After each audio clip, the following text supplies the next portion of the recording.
how it all started for you. How did it all begin? I was 14 when I moved to Atlanta. Take my number down, call me. I'm 14 years old, I'm new to the state. I can't, like, what do we gotta talk about? We're not even in the same league. When I got in trouble at school, I called him, and the next day, my mom came, picked me up, and the teacher was actually saying, "Can I keep my job? I apologize." And that's how I actually got caught up into it. Like, that's how I became, let me just do everything the church do, let me do everything he say do, because I want to be like that. You got that much power. I'm listening to rappers call, say, "Can I rent your car? Can I borrow money from you? Because my next CD will come out, I need an event." So you hear this and you see these people around them. When I said in my first interview, it's a drug. It literally is. You're 14 years old, you don't see this stuff often. And I get the chance to be with you and just run with you just because? It's the power that he commanded when he walked into a room. That's dad. To everybody. You walk in the sermon, "Hey, Pops." You go into the office, "Hey, Pops." You walk around the city, "Hey, Pop." But yet he'll make sure when I walk in the city, "This is my son. We're going places. I'm with the president. This is my son." I felt bad for his kids man, I don't know what y'all doing at home, but this my dad now. That's tough. How did he transition it? How did it progress? You're just so comfortable. And then out of nowhere, he just hits you with the most emotional question. Now, when he takes you to that emotional question, I'm taking you back to a memory. It's almost like hypnotism. Relax, lay down, talk about how you feel. And then you start vividly thinking about it, and you start crying. And that's when I talk to you. I know what you're feeling, and I know what it's like. And I'm sorry, and I'm gonna step in the place of your father. And I'm not gonna let you go. Wow, for real? You gonna do all that? That's what's up. You're my dad. So while everybody sees a well-dressed grown man, they don't know you treat me like and I grow up with that mentality, regardless of what you think my age is, and regardless of whether you think it's right.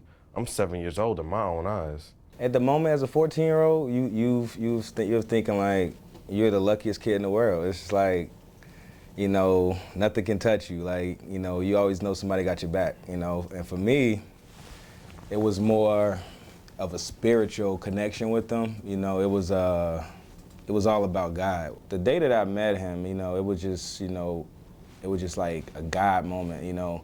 It was, you know, the most emotional point in my life that I've ever been. Like, actually, the day that I met him, he actually had a sermon about forgiving your father, about all the stuff that, you know, he did in the past. I thought, you know, this is just a God connection. Like, this is my purpose to be a part of this church. 'Cause I changed my whole life because of what he told me. You know, I used to play basketball. I used to be a sport. I used to play quarterback. I was a point guard. I was a power forward, whatever. I was real skilled in basketball. He taught me how to play chess, and I don't even like the game. I just learned how to think beyond what other people think. It's a perfect way. A predator, they have a certain pattern that they all do. And for him, it started, let me captivate you. You want to get a pretty girl? Show her a pretty ring. Show her a pretty watch. Show her a pretty necklace. Show her a pretty car. Got your attention. Okay, now that I got your attention, let me talk to you. Let me friend you. Let me show you what I really can do. Now I show you who I am is powerful. Okay, now let me befriend you. Let me get you to confide in me. Talk to me. Now I know your secrets. I got your attention. You know I'm powerful. And I got your secrets. I rule you. Now on top of that, let me alienate you from everything you knew and everything everybody else taught you, and now let me show you how I want you to do things. Let me groom you. Now, after I groom you, you're not allowed to talk to females because I don't want a female to mess up your mind into what I'm doing. I need to keep you isolated. No, you can't have friends because I don't want your friends messing up what I tell you. You're still isolated. Now things are happening to you in a room, who are you going to talk to? You've isolated everyone. Everyone thinks you've abandoned them. Nobody can hear you. They just see a new behavior and a new attitude, a new person. Oh, they're stuck up now. No, you don't know what I got to do. You don't know what nightmares I have at night. So who are you to judge me?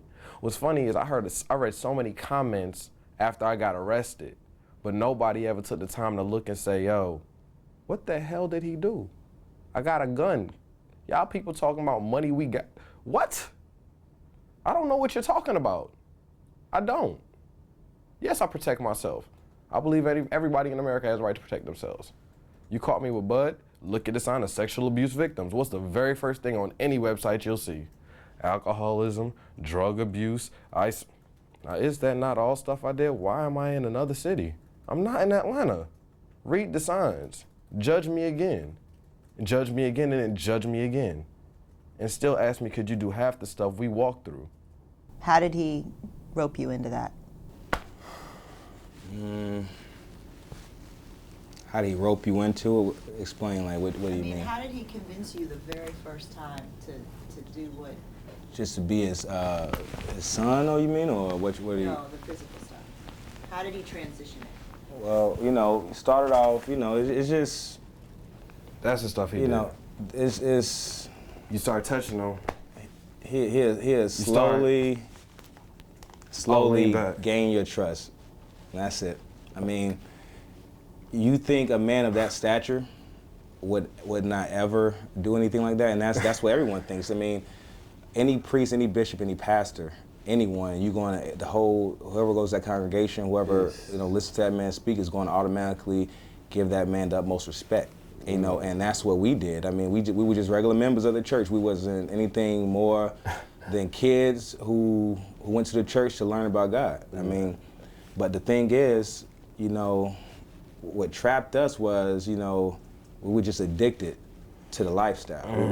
We was addicted to the love that we got, because I didn't have a dad my whole life. I was fatherless, and to have a man love me just for who I was, I ain't had to change myself. I just had to be me. I just had to love him back, because he didn't have a lot of love. That's what he would show you. Like, he doesn't have any love out of all his congregation. He just want you to love him. Yeah. And you feel like you have since he's that type of power, you have to do that because it's the right thing to do, because God wants you to do it. I'm about to tell a secret. And to become anybody in power, first you have to learn how to serve. And that's what he taught us. Like, you know, you serve, you do what we say. You serve. I want to become a preacher. I want to become this man. I want to have the influence of this man. I think what she's asking is how it led from the son stuff to going past that. So that's kind of what I was trying to show y'all just now. It goes from me sitting over here to me moving closer. Good job, son. Just a little, you know, anything. Good job, son. It's a mental game, and at that point, he was able to outthink us because he got 3 times our lifespan. For some odd reason, people think we had sex. Let me clarify that one, point blank, period. No one ever said we had sex. I've seen articles, we did not have sex, point blank, period. We simply said there were things that were inappropriate, sexual. What Spencer LeGrand speaks about is his personal experience. What Jamal Parrish speaks about is mine. And everybody else, they do their own thing. But when you look at a person and you confide in them and you trust them and you love them and you give them 10 years of your life and you separate your family and the woman you loved and your home and your dogs and your security system and your education, when you separate that, how are you ever supposed to get that back? And how do you put a price tag, or how do you put anything on that? I don't trust. Trust is for the weak. See that right there? Trust no one. I don't. My trust in everyone has been messed up. Just people, I just don't trust because of this situation. It showed me how evil people are. You know, it shows you, even though you could have a title of a man of God, that we still fall short. I'm not speaking against anybody's faith. You do with what you feel. If you want to worship in the church, worship in the church. If you want to worship do whatever makes you feel comfortable. But me and for mine, I don't trust y'all. For what? Y'all judged us for telling the truth. This is what parents teach their 2-year-old kids. Tell the truth, don't lie. If something happens, come out, we'll cover you or protect you. We're your family. It takes a village to raise a child, but guess what? Where was our village?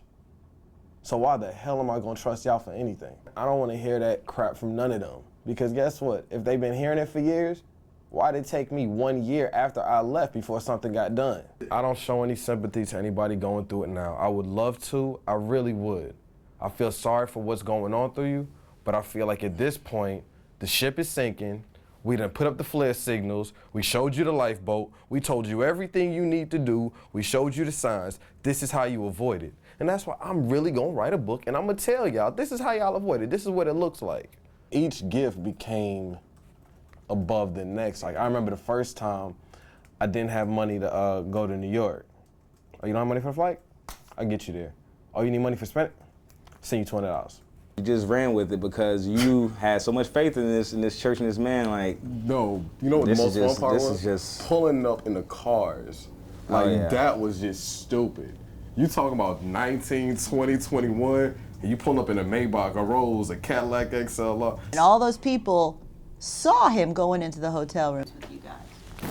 Where were they? In the office. I can answer that real quickly. They were in the office doing their jobs at work. Once you have that much money to pay people and your money's involved in their lifestyle, how they live, you have followers. You have people who's going to support you no matter if you had a videotape showing it. Towards the end, I mean, you just start breaking down every day, wanting to voice out what's going on inside your heart, but you know, you're scared to tell people. But no one really knew until we actually said something. I mean, not in my family. I'm talking about family of mine. The emotion that came out of it after I told them and explained to them was horrifying. It was tears, emotion. It was angriness. It was just thinking back, like, what could I have done different to help my little boy? Something so innocent. What's been the hardest part of all this for you? The hardest part for me is watching somebody who you love destroy himself. That's been the hardest part because I still, you know, me, I don't have any hate. You know, I don't hate anyone. You know, I don't want to see someone destroy themselves. I don't want to see somebody in this kind of pressure. You know, you put this on yourself, man. Like any man who does that is a crazy man. You know, it's just, you know, I don't want to see anybody go through what you're going through because it's just not right. It's just I still have a heart. You know, I still care for you, but why would you sit here and just be, you know, this type of person in this world? Like you don't have, tomorrow's not promised, and why would you go to sleep at night? How do you sleep at night and just be able to say like everything's okay with your family? You see what your family going through, man? Do you see what you're putting everyone through? I'm 24 years old now. What the hell happened? How the hell did I get here? Where am I? Who are these people around me? I don't know these people. Why are they around me? Oh, y'all love me so much now. I'm so handsome now. I'm so much nicer now. I'm so much more polite. I'm a jerk. You're talking about the money. I'm a jerk. You get to know me? If you're not my friend, I'm a jerk. If I don't know you, stay away from me. If you want to ask me the hardest part, looking back at my life saying, yo, look at all the people that I really care for that I lost. Look at the people who I don't care for that are around me now. Why is the person that I love the most with all my heart still, after all this is done, you can't look me in my eyes and say you're sorry. You can't pick up a damn phone and say, yo, I know I messed up. This was wrong on my part. Yo, I really am sorry. You want to still do it. You still want to have fun. So look at the monsters that you created. And I really want y'all to see it. When y'all look at a sexual abuse victim, look at them in their eyes and ask me if you still see the same person that you saw 2-3 years ago. They're not the same. They don't think the same. They don't look the same. They don't love the same. I don't trust nobody. I will not trust anybody. I'm gonna have to go through a lot of therapy sessions. I know I will.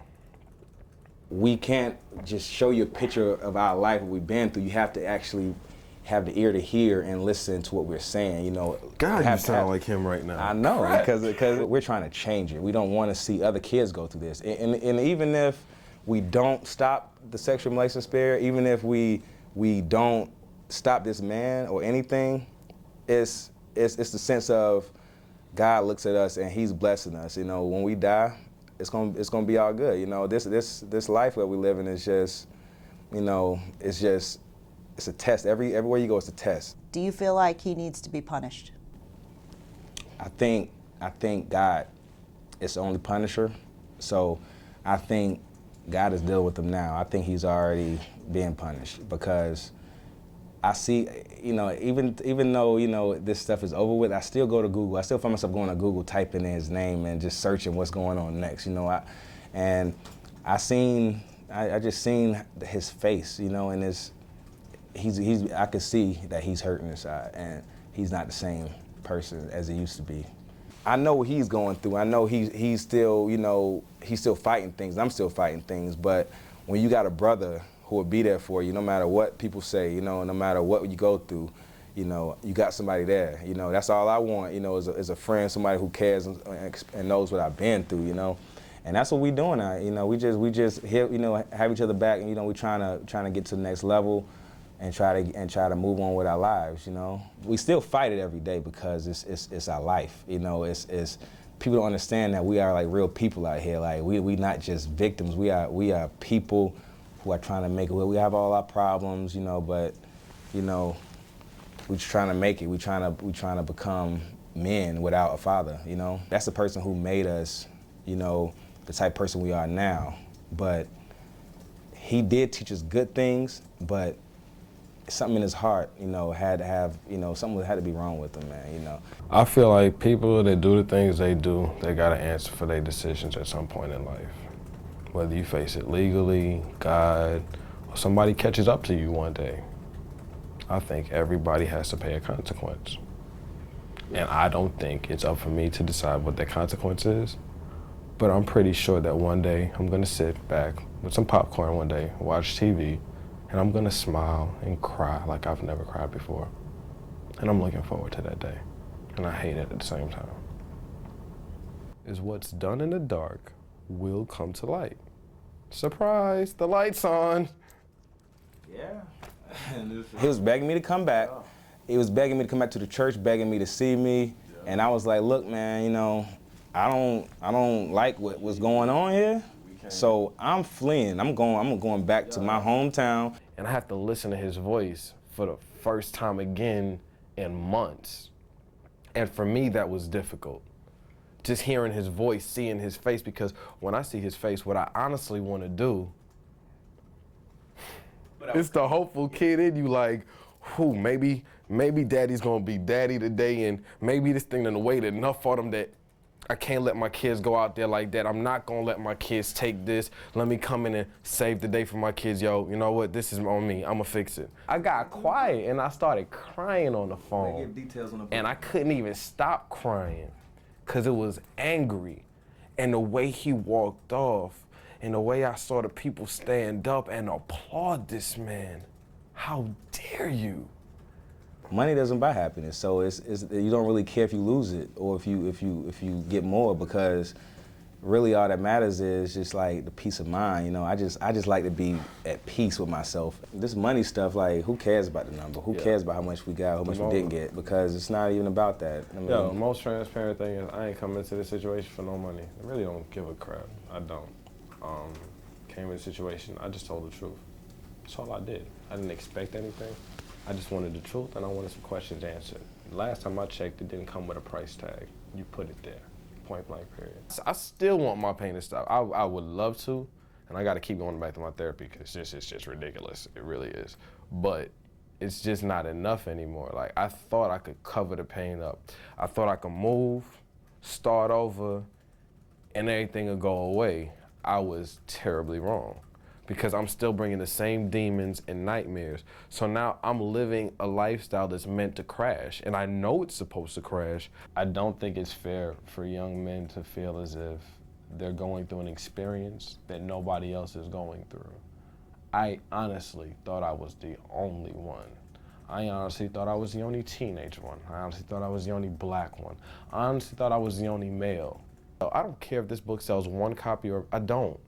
But if it's just for me, yo, this is what my life looked like. this is my voice for the first time. Is there a lot out there that people still don't know? Yes. Absolutely. You ain't ready for the secrets.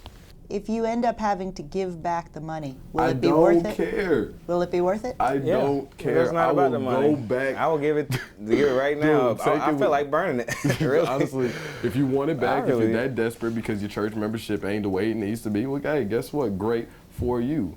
Who cares And about your that? name still ain't gonna be nothing. If you want to fight me, feel free for telling the truth. You can shut up and say, you know what? I did this. I was wrong. Let me make things right. Let me go about getting some help. Or you can fight me again and lose again. And if you keep fighting me again, I'm gonna embarrass you again. He been through this just like me, and we there for each other, man. It's like I don't know if I'm angry anymore at the abuse. I think I'm more so angry at what I lost from it. Aside from my family and my home, my dogs, and the woman of my life at that time, I lost something more important. That was myself and my dad, because my dad was me.